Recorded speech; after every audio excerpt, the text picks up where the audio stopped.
Good morning, welcome back. Today is August 22nd, and if you're seeing this on August 22nd, we're not actually here. We are somewhere in Michigan on what we're calling our 30th anniversary extravaganza. So if you're looking for us today, you're not going to find us. But we can still talk about what happened on this date, August 22nd in history. It was on this date in 565 that Celtic missionary and abbot Columba confronts a monster in Scotland at Loch Ness, thus becoming the first written or first recorded observer of the Loch Ness monster. That took place on this date in 565. In 1485, today is the day of the Battle of Bosworth Field, where King Richard III died. If you've ever seen the play Richard III, have heard the line, my horse, a kingdom for a horse," that comes from the Battle of Bosworth Field. Richard III dies in battle, becoming the last English king killed in battle. Then, of course, fast forward to, 500 years, 600 years, and they discover him buried in a parking lot in England. But he died on this date in 1485. In 1751, Isaac Backus was baptized. I should say Isaac Backus was rebaptized. Isaac Backus began his ministry as a Congregationalist in the United States, and then colonial Britain, colonial North America, and then later became one of the great early American leaders of the American Baptist movement. But he was baptized on this date in 1751. 1791, the Haitian slave revolution begins under the leadership of Toussaint Louverture. Sorry, I didn't write his name down. I can't pronounce it. Probably the first and most successful of the slave revolts in the Western Hemisphere that started on this date in 1791. In 1865, William Shepard received the first patent for liquid soap. So for those of you who like your liquid soap, you can thank Mr. Shepard, who patented it. In 1902, the Cadillac Motor Company was founded. Okay, now this is kind of an interesting story because, to a certain extent, the Cadillac Motor Company was founded by Henry Ford. All right, not exactly. But what happened is that Henry Ford started his company called the Henry Ford Company. Got some investors and started investing money because he wanted to make cars. He had a falling out with his backers and decided to quit the Henry Ford Company. So yes, in 1902, Henry Ford quit the Henry Ford Company. And his backers were going to just liquidate everything, but they called in a guy named Leland, and Leland came in and looked at everything and said, no, wait a minute, I got an idea on how we can make this work, which involved a couple of inventions that he brought to the table. And so they kind of reorganized things and created the Cadillac Motor Company. Henry Ford later went on shortly thereafter, actually in 1903, and founded, guess what? The Ford Motor Company. So that was founded in 1903. In 1853, Mohammad Reza Pahlavi is returned to Iran. This is the Shah, or the last Shah of Iran. Now, Pahlavi came back to Iran as a result of a coup that was orchestrated in large part by British intelligence and the American CIA. And one of the reasons why the Shah fell so hard in 1979 and why Iranians have had a hard time with Americans comes back to this coup that was generated. There was a very popular leader that had been elected to be the prime minister, but he wasn't willing to play ball with the British in getting the oil rights. And so this American interference, British and American interference, never set well and still isn't sitting well with Iran. Today is Carl Yastrzemski's birthday. Carl Yastrzemski, born in this date in 1939, played baseball for the Boston Red Sox for many years. I saw Carl Yastrzemski play near the end of his career at White Sox Comiskey Park, I guess it was called at the time. I believe he was the last American leaguer to win the Triple Crown in 1968, 67, somewhere in that time period. Carl Yastrzemski was born. And finally, today is Ron Dante's birthday. Ron Dante is born on this date in 1945. Now, probably very few of you know who Ron Dante is, but he was the lead singer of a well-known pop group. I'm going to put a picture of him here. That's right. He was the lead singer of the pop group, the Archies. I know what you're thinking. That's a cartoon. Well, the Archies were a cartoon group. And Ron Dante is the lead singer of the song sugar, sugar, dun, dun, dun, dun, dun, dun. Some of you are nodding your heads going, yeah, I know that song. So Ron Dante, the lead singer for the Archies, sang the song Sugar, Sugar, born in this date in 1945. Well, it's not quite sugar, sugar, but we're going to get back to talking about Isaiah with this judgment on the nations, and finally what happens what happens with the invasion of Sennacherib in Isaiah chapters 34, 35, and 36. So let's get back to that. Good morning. Welcome back to our study of Isaiah. Today we're going to look at Isaiah chapters 34, 35, and 36. Now 34 and 35 are kind of the last of the oracles that we've been discussing. And 36 is going to begin this narrative section, this historical events section, 36 through 39. I'm going to kind of get into that and we'll kind of set the stage for how that's going to end. So next week we're going to finish that.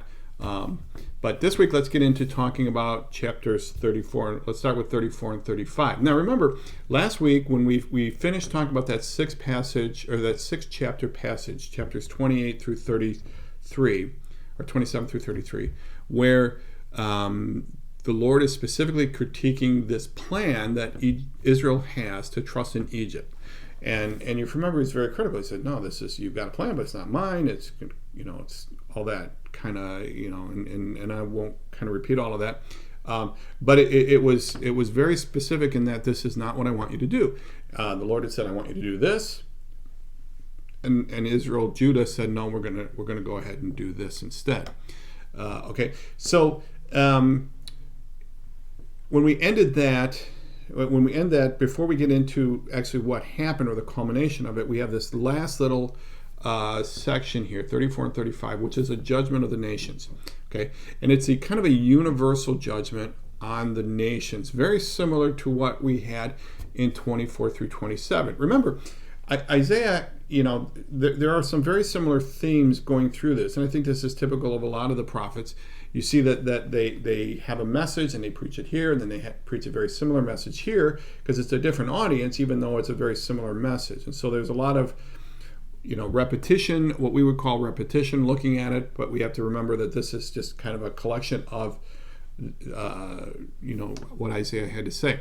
Okay, so in 34 and 35, this is, again, let's start with verse 1, this final judgment, this kind of a recapitulation here. 34, let me read the first 4 verses. Draw near, O nations, to hear, and give attention, O peoples. Let the earth hear and all that fills it, the world and all that comes from it. For the Lord is enraged against all the nations, and furious against all their host. He has devoted them to destruction. He has given them over for slaughter. Their slain shall be cast out, and the stench of their corpses shall rise. The mountains shall flow with their blood. All the hosts of heaven shall rot away, and the skies roll up like a scroll. All their hosts shall fall, as leaves fall from the vine, like leaves falling from the fig tree. Okay, so this is just, again, this looking at all of these nations that have rejected him, these nations that have had the opportunity, and we can go into talking, talking about this possibility, based on they had the message, they had Isaiah's words, and there's other Old Testament prophets that went out into these foreign countries. Jonah, for example, went to Nineveh, we know.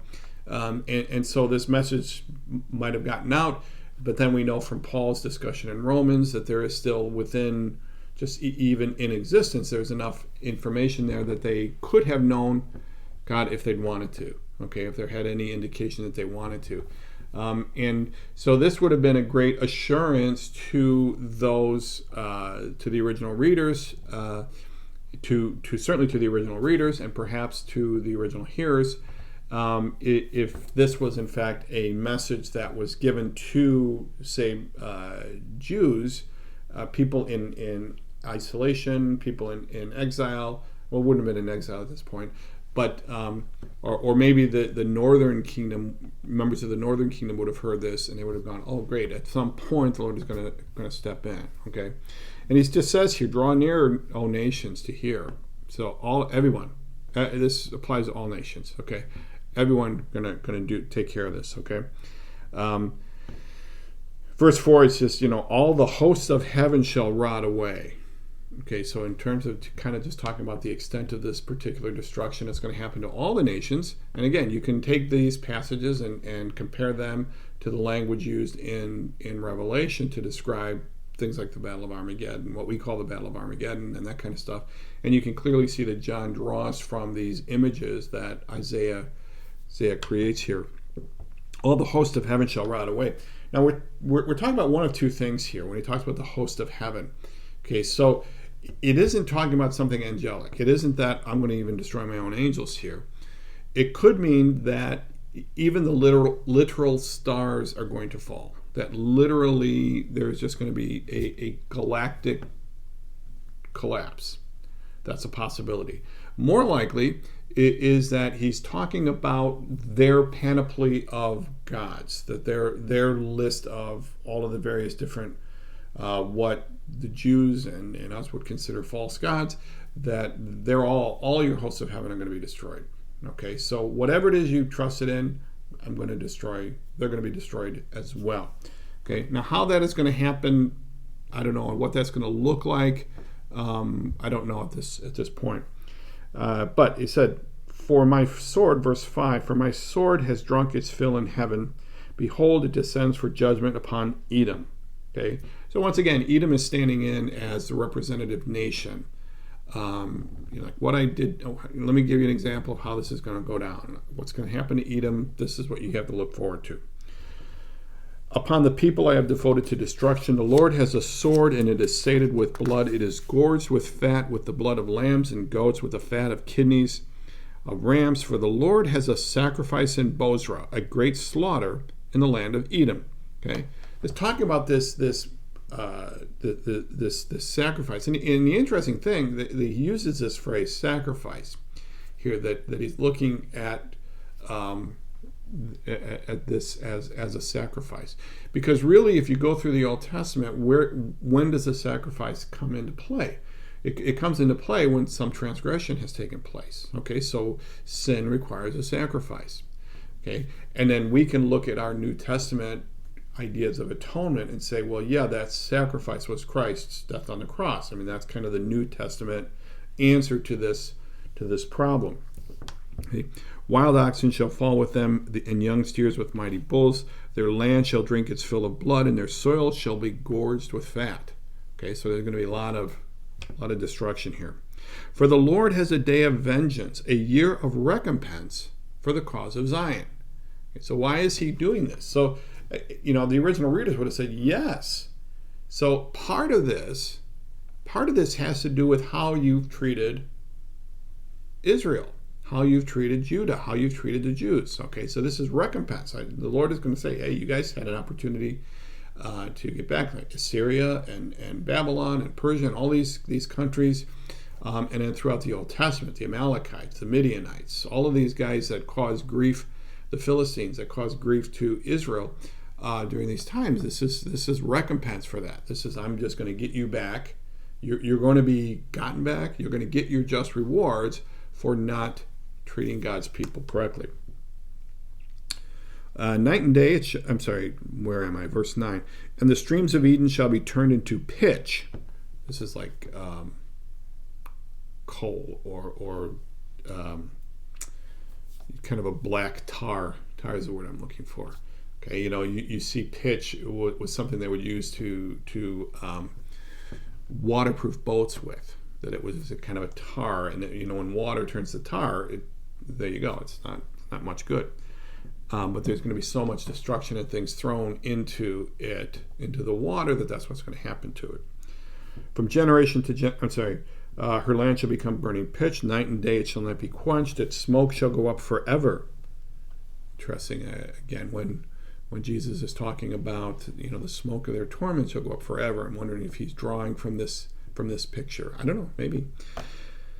"From generation to generation it shall lie waste. None shall pass through it forever and ever. But the hawk and the porcupine shall possess it. The owl and the raven shall dwell in it." Now, he's actually going to go on, but I just want to make the point. This is like the third or fourth time we've seen this image.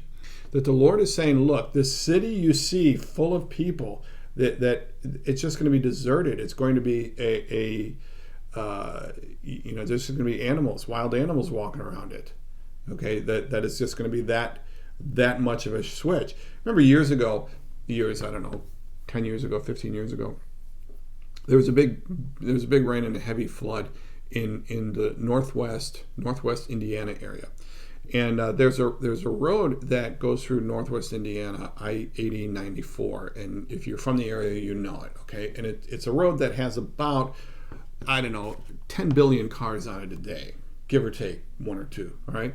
And it's just always packed. There's always a huge number of cars on there. In fact, it's very common, to me that this road only goes at two speeds. It's either going at 80 miles an hour or it's stopped, okay? So like the number one place that I have ever been stopped in traffic is on this like 10-mile section of 80-94. Okay. Well, one year there was this great flood in northwest Indiana, Hammond, kind of Gary, that area. So much so that it flooded the road, and it flooded the road further towards I-65, which is about maybe 8 miles east of the Illinois border. 10, no, actually it's more than that, 12 miles east of the Illinois border, okay? So that it flooded the westbound road, okay? So that no cars could get through. And I was at a location just off of, say, around exit 5, I think. And I remember getting on the highway to go west. Okay, so I remember I'm coming up and I'm going to go west. And it's flooded back over here. And I remember when I got on how weird it looked, because there were no cars on this highway.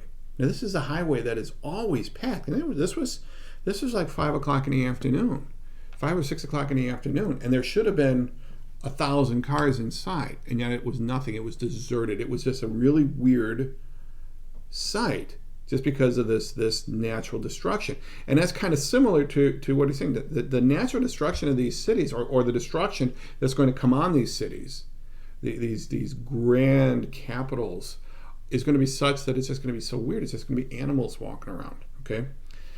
But the hawk and the porcupine shall possess it, the owl and the raven shall dwell in it. He shall stretch the line of confusion over it and the plumb line of emptiness. Okay, I think perhaps sometimes I look at our government and think, hey, that's where there it is. It's got, they stretch the line of confusion and the plumb line of emptiness.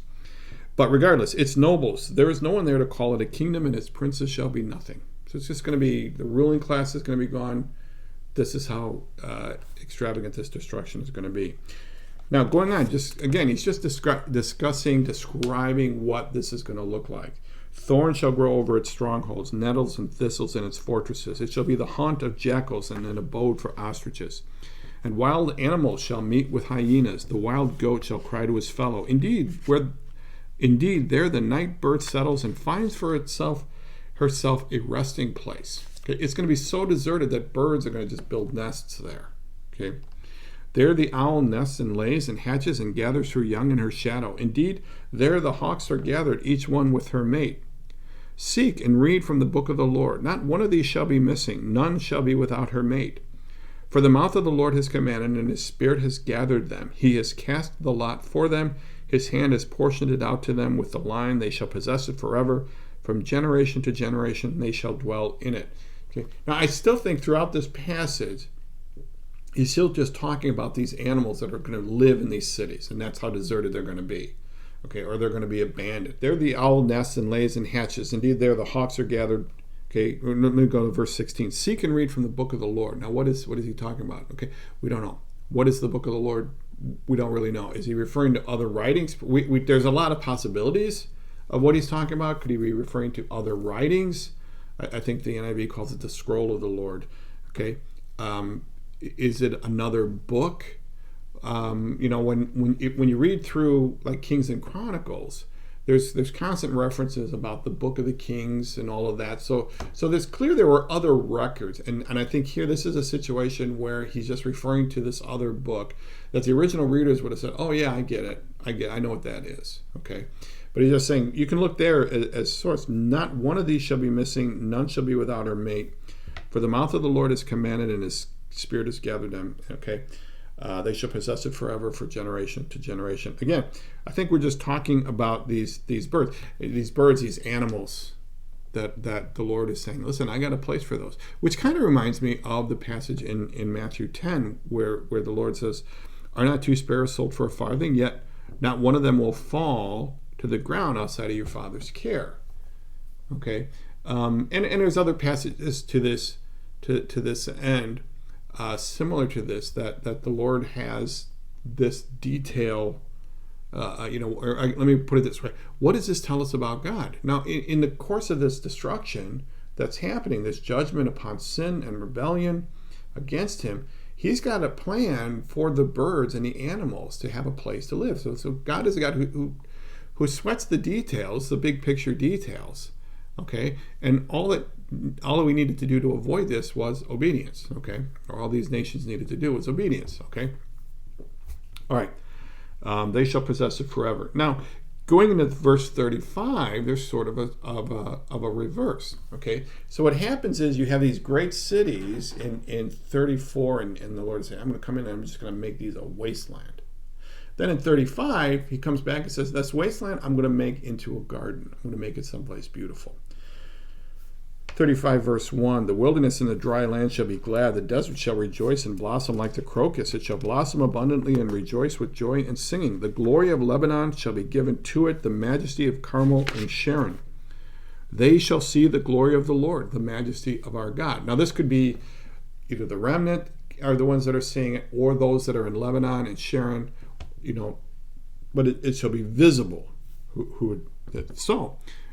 And as a result of this promise, and again, this is consistent with a theme that's developed, that after the judgment, the judgment is not the end. Judgment is a means to an end. So after the judgment, there's going to be this rebuilding. And as a means of encouragement, He says, starting in verse 3, strengthen the weak hands and make firm the feeble knees. Say to those who have an anxious heart, be strong, fear not. Behold, your God will come with vengeance. With the recompense of God, He will come and save you.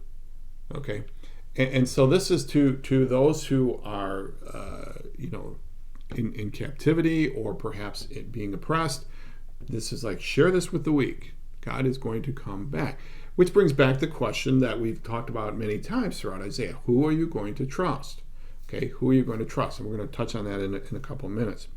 Verse 5, then, once we're into this building up of this garden, the eyes of the blind shall be opened and the ears of the deaf unstopped. Then shall the lame man leap like a deer, and the tongue of the mute sing for joy. For waters break forth in the wilderness, and streams in the desert. The burning sand shall become a pool, and the thirsty ground springs of water. In the haunt of jackals where they lie down, the grass shall become reeds and rushes. No, again, in Isaiah 29:18, we talked about this. You can go back where He says, in that day the blind will hear, so the blind will see, the deaf will hear, kind of thing. And again, it's going to come back again, that at some point this physical healing. So this national healing, or this natural healing of nature, is going to happen, as well as this physical healing of those who are in the remnant. And a highway shall be there, and it shall be called the way of holiness. Okay, again, going back to remember when we talked about it in that day, you're going to get rid of your idols and all of that. And a highway shall be there, and it shall be called the way of holiness. The unclean shall not pass over it. It shall belong to those who walk on the way. Even if they are fools, they shall not go astray. No lion shall be there, nor shall any ravenous beast come up upon it. They shall not be found there, but the redeemed shall walk there. And the ransom, and this is kind of the big final point here. Okay, so this great land, no lions, no threats. Verse 10, and the ransom of the Lord shall return.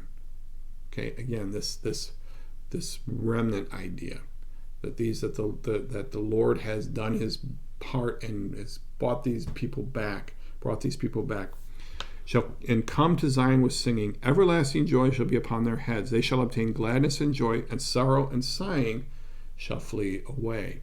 Okay, so again, this is that post-judgment. This is the goal.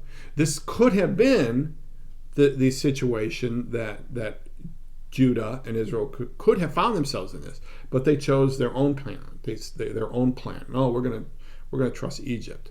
Okay, and so the Lord says, well, okay, at some point this is going to happen, but there's going to be a lot of trouble is going to have to go through to get there. Okay, and that passage ends the last of these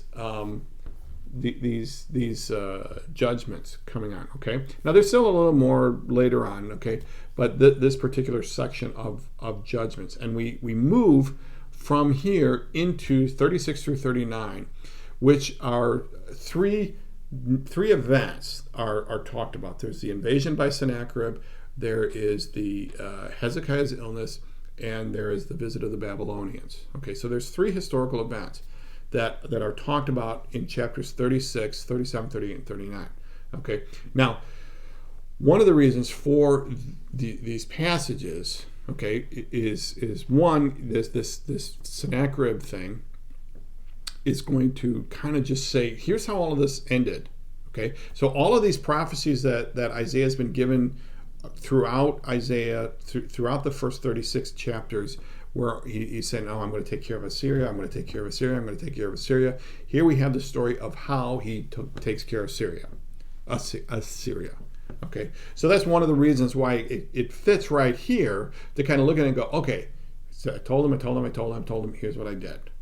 Okay, and then in the discussion about what happens with the Assyrians, you see they're calling back to some of the things that are talked about earlier. Okay, it also kind of gives an indication of the kind of guy that Hezekiah was. Okay, Hezekiah was a very good king, a great king. Okay, but there is this argument that has been made that a lot of these great passages. Remember when we talked about Isaiah, you know, the wonderful counselor, mighty God, everlasting Father, is referring to Hezekiah. Okay, you look at this particular passage, especially in chapter 39, you say, no, that's not the Messiah. Okay, Hezekiah is not the Messiah, and we'll discuss that here as we get in. So, in 36, this is interesting here because this is the second narrative section we've had in Isaiah. Okay. And I mean, I guess Isaiah 6 is sort of a narrative section as well. But in Isaiah 7 through 9, if you remember that story, Isaiah meets with Ahaz, and Ahaz is looking at this, again, an existential threat. And that is that Syria and Israel, the northern kingdom, have conspired to attack them. And so Ahaz's idea is that Assyria will help him.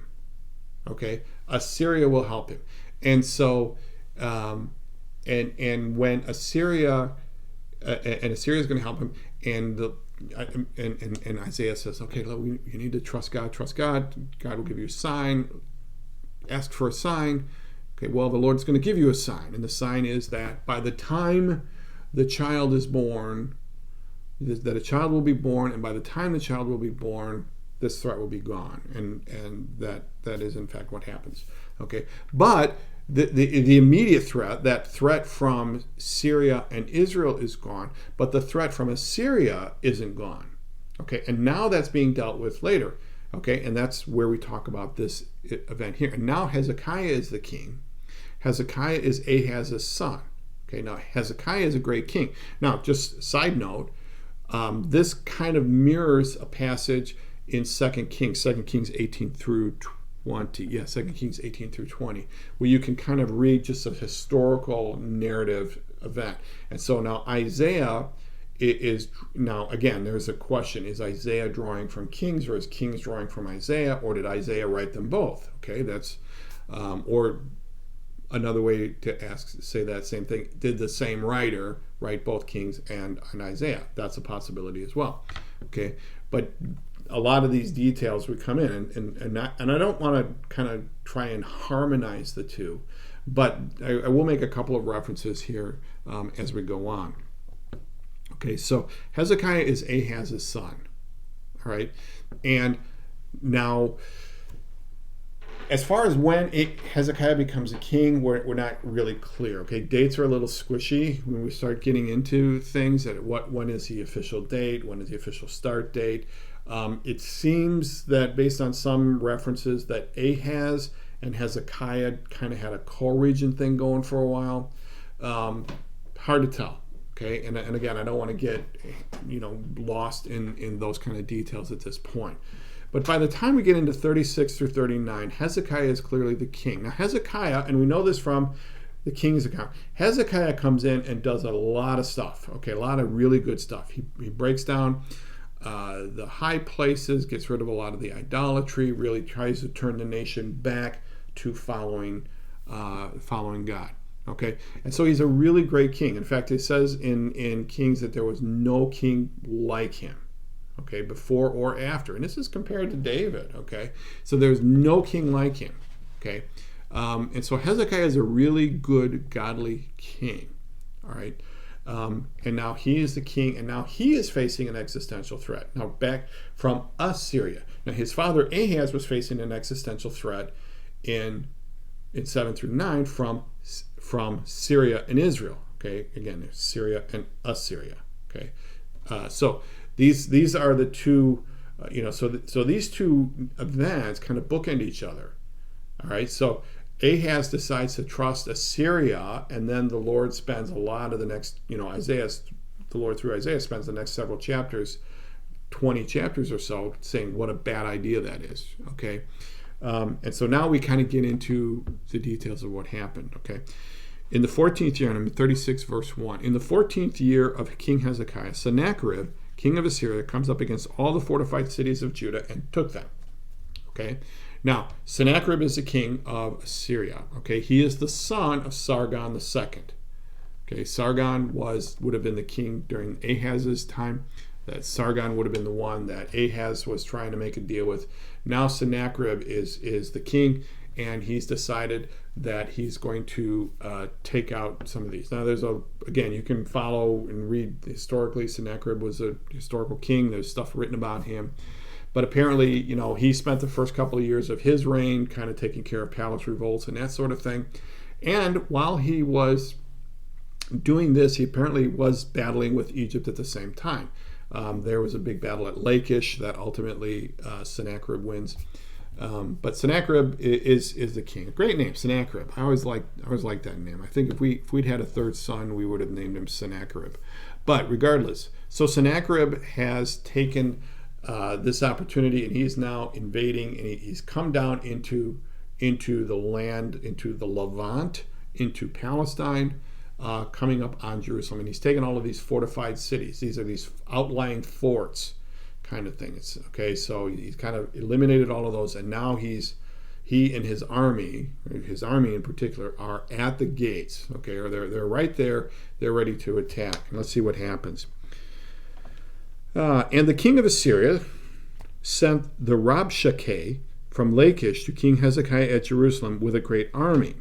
Okay, and he stood by the conduit of the upper pool on the highway to the washer's field.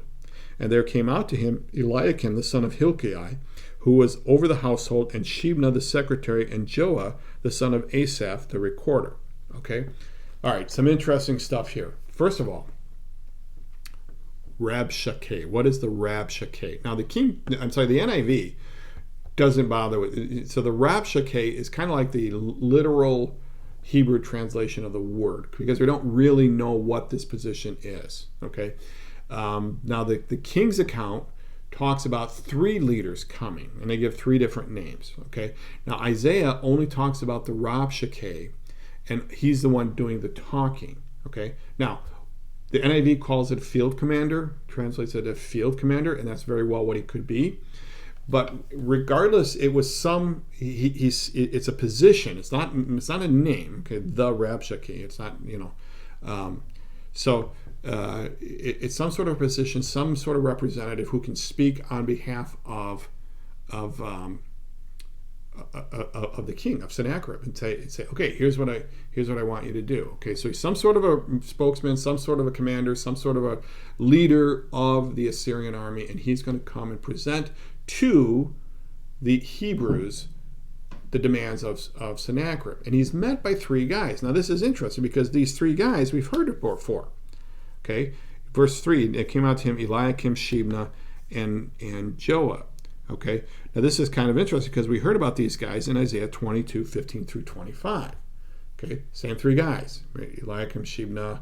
Remember that the one was kicked out and moved and came up and all of that. So again, we talked about these guys before in Isaiah 22, verses 15 through 25. But here's the really neat part, and this is how we know that these two events, this Isaiah 7 through 9 and Isaiah 36 through 39, especially 36 and 37 in this particular story, are meant to be read together, okay? Because look at where this takes place, okay?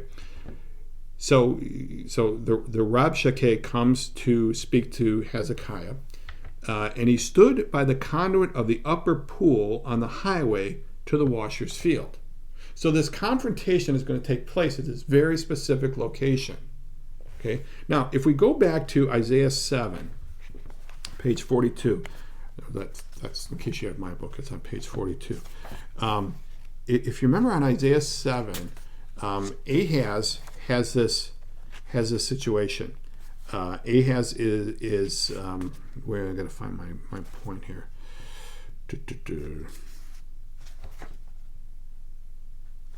I don't Isaiah 7:3. Okay, so Ahaz has this situation in Isaiah chapter 7. Again, we talked about it before. Israel and Syria are ganging up on him, and Isaiah's got a message. Isaiah needs to get to Ahaz, and so God sends Isaiah to go confront Ahaz and let him know, listen, I'm going to take care of this. And where does he send him? Okay. Verse 3, Isaiah 7, verse 3. And the Lord said to Isaiah, go out to meet Ahaz, you and Shear-Jashub, your son, another great name for a son, at the end of the conduit of the upper pool on the highway to the washer's field. Okay, so this confrontation between the representatives of Assyria, the representatives of Sennacherib, and in fact the representatives of Hezekiah take place at the exact same location that the confrontation between Isaiah and Ahaz takes place in Isaiah 7 through 9. Okay? And we can see what happens between the two. So in Isaiah 7 through 9, the Ahaz fails the test. At that location, Isaiah fails the test. Now, side note, this is kind of an interesting thing that it takes place at the exact same location, very specifically noted here. And this is one of the things when we went to Israel. When my wife and I went to Israel in 2017 with Ray Vanderlyn, one of the things that he just hammered over and over and over again in looking at the Bible text, and that is that place matters. Place matters. That when the Bible goes to a great deal of effort to identify where something takes place, there's probably, not always, but there's probably a reason for that. Okay, so why does Isaiah make a big point of identifying this very specific location? To make you clear that you know that this takes place at the exact same spot.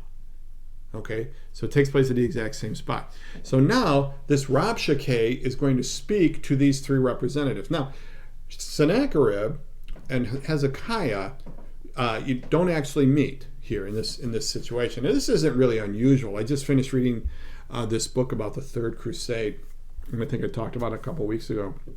And this is there's this battle between Saladin, this ongoing cat and mouse battle between Saladin, who is the great Islamic general, and Richard I, Richard the Lionhearted. Okay, and these guys are parrying, thrusting, all this kind of stuff, all for several months. And yet, and there's a lot of meetings going on. There's a lot of emissaries that go this way and emissaries that go that way. But interestingly enough, Richard and Saladin never meet. They never actually meet. Okay, I mean, they both. It's really kind of interesting. At one point, Saladin sends Richard a horse because his word came back that his horse had been killed, and so Saladin sends Richard a horse so that can be on a king, in the battle kind of stuff. But here, so these emissaries of Sennacherib are going to meet these emissaries of the king, of Hezekiah. Okay, and there's apparently people around. Okay, so they're close enough so there's witnesses. So this is not a private meeting. This is a very public meeting. There's a lot of Hebrews around, and we'll know that from a minute from what happens. Okay, now the Rabshakeh is going to make this great speech. Okay, over the next 16 verses, and we don't really need to go into it in great detail because it's pretty self-explanatory. He makes four statements, or generally speaking, he makes four statements through the course of this speech. Number one, he says, what good is Egypt? Okay? He questions the wisdom of trusting Egypt, which is exactly what Isaiah has been telling them for the last 20 chapters. Okay, so he says, Egypt isn't going to help you. Okay, secondly, then he says, the Lord isn't going to save you. Okay, and we'll get to that in a second, because that's kind of a really interesting thing when he gets to that point. He says, the Lord isn't going to save you. Okay, because you misunderstand how the Lord works, is essentially what he's suggesting. So, first thing, what good is Egypt? The Lord isn't going to save you. The third thing is the Lord can't save you because we're too powerful. Okay, just brute force. Just look at how big my army is. Okay, so that's kind of the third thing. And the fourth thing is like, surrender now and everything's going to be good. Okay, that it's going to be okay. You know, you're going to be okay. All right, so these are the 4 points, and let's kind of look through this. And there's one interesting little twist in the middle. Let's go through this kind of section, all right, and see what happens. And the Rabshakeh said to him, say to Hezekiah, thus says the great king, the king of Assyria. Interestingly, the Rabshakeh in this conversation never dignifies Hezekiah by referring to him as a king.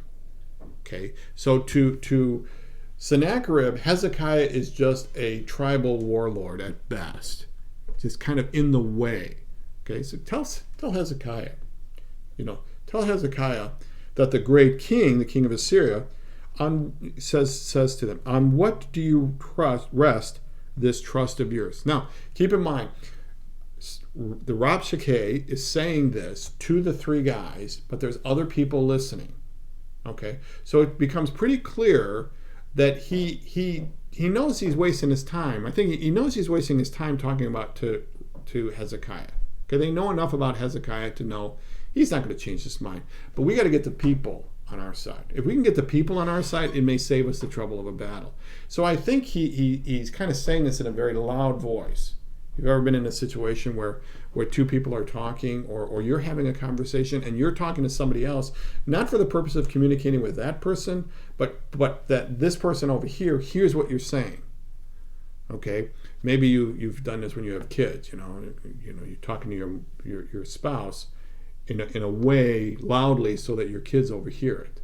Okay, kind of stuff. But and I think that's what's going on. Say to Hezekiah, thus says the great king, the king of Assyria, on what do you rest this trust of yours? Do you think that mere words are strategy in powerful war? In whom do you now trust? Oh, where have we heard that before? Over and over again. Who are you going to trust? Now here it's Sennacherib, through the Rabshakeh, is asking, in whom are you going to trust that you have rebelled against me? Behold, you are trusting in Egypt, that broken reed of a staff, which will pierce the hand of any man who leans on it? Again, this is what Isaiah has been telling him. Okay, such is Pharaoh, king of Egypt, to all who trust in him. Okay, so again, what is Pharaoh? He's not trustworthy. You can't trust him. He's not going to be able to do it. And again, keep in mind that the Rabshakeh, or that the Assyrians are fighting Egypt at this point. There's just another army out fighting Egypt. That's how big Assyria is. But if you say to me, so now we're getting into his second point. But if you say to me, we trust in the Lord our God, is it not he whose high places and altars Hezekiah has removed, saying to Judah and to Jerusalem, you shall worship this altar? Now here, I think he oversteps, and I think perhaps the people kind of get it, which is why it doesn't necessarily work with the people. But he says, didn't Hezekiah go and just ruin a bunch of your worship places? And you say again, not realizing the inner workings of the thing, he says, well, wait a minute. Weren't you, and there are some have suggested that these high places were not necessarily idolatrous. And one idea is that these were not necessarily idolatrous places, but these were places that were to be a substitute for the temple. And that they would go there to worship rather than the temple. And the Lord had said, no, I want all the worship coming to the temple. And so that was something that was created for the ease, and it kind of brought all the getting rid of some of the high places, kind of brought centralized worship back to the temple. That's an idea, okay? Or it could be idolatry. Regardless, the Rabshakeh is not clear on how the Jewish religion works, and so he just assumes that, wait a minute, he's been destroying all these religious things. How can you say your Lord is going to help him? So, then he says in verse 8, and this is kind of an interest, sort of a tongue-in-cheek, come now and make a wager with my master, the king of Assyria. So the king is saying, listen, I will give you 2,000 horses if you are able, on your part, to set riders on them. And the implication there is you can't. Okay, you don't have 2,000 riders to put. Even if I gave you 2,000 horses, sort of like Saladin gives Richard a horse, even if I gave you 2,000 horses to make it fair, you couldn't put riders on it, and you're going to repulse me? You're going to defeat me? How can you then repulse a single captain among the least of my master's servants when you trust in Egypt for chariots and horses? Moreover, and here's the kind of the final of this second point. Moreover, is it without the Lord that I have come up against this land to destroy it? The Lord said to me, this is the Rabshakeh talking, the Lord said to me, go up against this land and destroy it. Now, is this true? I don't think so, but how many times has Isaiah, as the Lord said through Isaiah in the last 20 chapters, last 35 chapters, has said that the Lord has an army? You're going to get a message from somebody who doesn't speak your language, that I can make a call and somebody's going to come. Okay, how many times has the Lord said, I've got an army that's going to come and make my point for me if you're not going to listen? And now suddenly this army is standing up here going, hey, the Lord sent me. Okay, now it isn't necessarily that the Lord did say to Sennacherib. I really doubt that there's no record of it happening. But I really doubt that that's what happened here, simply because of what ended up happening to Sennacherib and his army. Okay. However, within the context of the thinking of that day, they would have thought, oh yeah, if I'm here and winning, it must be because their Lord has given up on, their God has given up on them. Let's see. But this would have probably struck the three emissaries, Eliakim, Shebna, and Joah. Probably would have gone, whoa, wait a minute, he's getting a little close to the bone here. We need to kind of dial this back. And so they make an odd request. They say to him in verse 11, then Eliakim, Shebna, and Joah said to the Rabshakeh, please speak to your servants in Aramaic, for we understand it. Now apparently Aramaic is like the diplomatic language of the day. Okay. And so they're like, let's talk. Come on, can we talk in a diplomatic language? Don't speak to us in the language of Judah within the hearing of the people who are on the wall. Okay, so wait, whoa, we don't want you to. Can you just kind of think? And this is where we get the idea that the Rabshakeh is speaking to the group as opposed to trying to get a message to Hezekiah. Okay, and it's interesting here. That again, I mentioned earlier that the King's account talks about three guys, but only the Rabshakeh is the one doing the talking, and it's probably because the Rabshakeh is the one that knows the language. Okay, so is he the guy on top? Not necessarily, but he's the one that knows the language. What to Assyria, this is just kind of a tribal dialect that they're talking here. Okay, this is not a major thing. It's just. And kudos to Sennacherib. He recognizes, if I want to get a message across, I need to speak the language. Okay, there's a whole lesson there, but it's coming from the other direction, so I'm not going to go into it here. But this is where the Rabshakeh kind of takes a step back and says, wait a minute. Then the Rabshakeh stood and called out in a loud voice in the language of Judah. So now he's like, oh, really? They can understand me? All right, listen, let me, hear the words of the great king, the king of Assyria. Thus says the king, do not let Hezekiah deceive you. Okay, for he will not be able to deliver you. Do not let Hezekiah make you trust in the Lord by saying the Lord will deliver us. Don't believe Hezekiah. Don't believe that this is going to work. This city will not be given into the hand of do not let Hezekiah make you trust in the Lord by saying the Lord will surely deliver us. This city will not be given into the hand of the king of Assyria. Okay, don't believe what Hezekiah is saying. Do not listen to Hezekiah, verse 16. For thus says the king of Assyria. Okay, again, Hezekiah is just Hezekiah. Sennacherib is the king. Okay, so again, we're kind of minimizing his role, but here we're dealing with a real king. Hezekiah, he's just like a tribal warlord. Now, the real king says, make your peace with me. Okay, for thus says the king of Assyria, make your peace with me and come out to me. Okay, so here again, it's this first part is that don't believe him that we're not going to be, that's not going to fall. This is kind of the appeal to brute force, as is the thing about the 2,000 horses. So that was the third one. Now here comes the fourth one.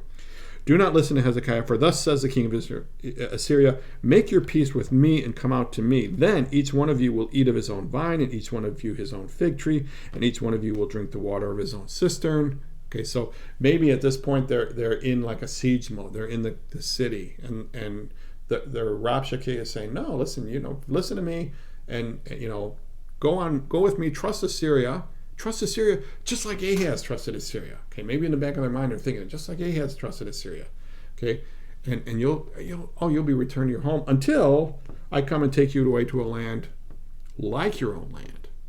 Okay, so it's going to be nice. I'm going to take you to, it's like I'm going to take you, but it's going to be to I'm going to take you, ultimately you're going to go to prison, but it's going to be a very nice prison. Okay, a land of grain and wine, a land of bread and vineyards. Beware lest Hezekiah mislead you. Now this word could be translated seduce. Okay, you kind of get an idea of the flavor that this guy is accusing Hezekiah of doing by saying the Lord will deliver us. And here's the question. Has any of the gods of the nations delivered his land out of the hand of the king of Assyria? Now this is a good point. This is a good question. All these other countries have gods, and none of them were able to survive. What makes you think your God is going to work where all these other gods failed? Where are the gods of Hamath and Arpad? Where are the gods of Sepharvaim? Have they delivered Samaria out of my hand? Who among all the gods of this land have delivered their lands out of my hand, that the Lord should deliver Jerusalem out of my hand? All these other gods fail. What makes you think you're going to succeed? Okay. And their response comes in verse 21. This is the response of the people. But they were silent and answered him not a word, for the king's command was, do not answer him.